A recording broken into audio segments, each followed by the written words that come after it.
தலைநகர் சென்னையில் திரும்பிய பக்கமெல்லாம் போராட்டங்கள், தினம் தினம் ஒரு போராட்டம், ஒவ்வொரு கோரிக்கைகள். இந்த கோரிக்கைகளுக்கு மத்தியில் தமிழ்நாடு அரசு, திமுக அரசுக்கு இது பின்னடைவா? தேர்தல் நெருங்கிட்டு இருக்கிற இந்த 2 மாதங்களுக்குள்ளாக அடுத்தடுத்த போராட்டக்களமாக மாறி இருக்கிறதா சென்னை? இதை எப்படி தமிழ்நாடு அரசு கையாண்டு கொண்டிருக்கிறது அப்படிங்கிறது தான் நம்ம பேச போறோம். RD ராப் என்ன சொல்லுதுங்கிறத பார்க்கலாம். தேர்தலுக்கு சில மாதங்களே உள்ள நிலையில் தமிழகத்தில் நாள்தோறும் பல்வேறு கோரிக்கைகளை வலியுறுத்தி பல்வேறு தரப்பினரும் முன்னெடுக்கும் போராட்டங்கள் வலுத்து வருகின்றன. சென்னையில் தூய்மை பணிகளை தனியாருக்கு கொடுப்பதற்கு எதிர்ப்பு தெரிவித்து இன்று அறிவாலயம் முன்பு சாலையில் புரண்டு போராட்டத்தில் ஈடுபட்டவர்கள் வலுக்கட்டாயமாக கைது செய்யப்பட்டிருக்கிறார்கள். இதேபோல சம வேலைக்கு சம ஊதியம் கோரும் இடைநிலை ஆசிரியர்கள் போராட்டம், பழைய ஓய்வூதியம் குறித்த திமுகவின் தேர்தல் வாக்குறுதியை நிறைவேற்ற கோரிய போராட்டம் என தமிழக அரசு தொடர் போராட்டங்களை எதிர்கொண்டு வரும் நிலையில் பழைய ஓய்வூதிய திட்டம் குறித்த ஆய்வறிக்கை முதல்வரிடம் சமர்ப்பிக்கப்பட்டது பெரும் எதிர்பார்ப்பை உருவாக்கியுள்ளது. ஏற்கனவே போராடி கொண்டிருந்த செவிலியர்களின் போராட்டம் 1000 பேரை நிரந்தரம் செய்வதாக அரசு அறிவித்ததை அடுத்து ஒத்திவைக்கப்பட்டிருக்கிறது. இதில் எதிர்க்கட்சிகள் களத்துக்கு வராததும் கவனம் பெற்றிருக்கிறது. போராட்டக்காரர்களின் கோரிக்கைகளை நிறைவேற்ற மாநில அரசின் நிதி நிலைமை இடம் கொடுக்குமா? வாக்குகளுக்காக கொடுத்த வாக்குறுதிகளை திமுக அரசு நிறைவேற்றுமா என்பதை விவாதிக்கிறது இன்றைய RDX.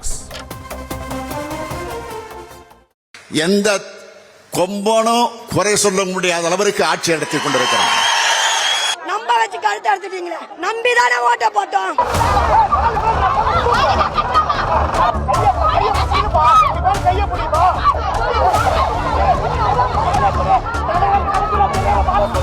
உங்களுக்கு ஓட்ட போட்டு வர வச்சு நாங்க இப்ப அநியாயமா சாகணுமா?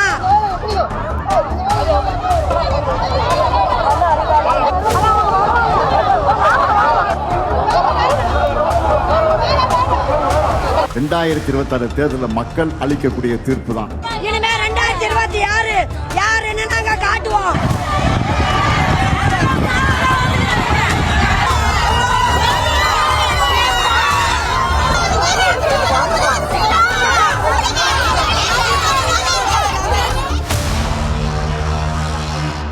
கலைஞர் கண்டிப்பா செய்யாம விட மாட்டாரு, செய்வார் அப்படின்னு சொன்னார். திராவிட மாடல் 2.0 இத திராவிட மாடல்னு சொல்லி நீங்க பெருமையா பேசிக்கிட்டு இருக்கீங்க.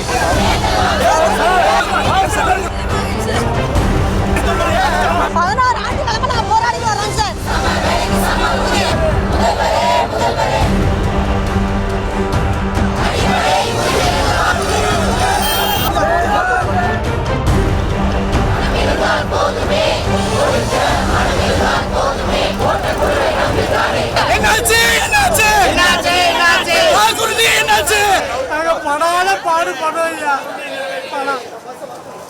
முடியலையே, எங்க உயிரே போனாலும் போயிட்டு போயிருக்கு.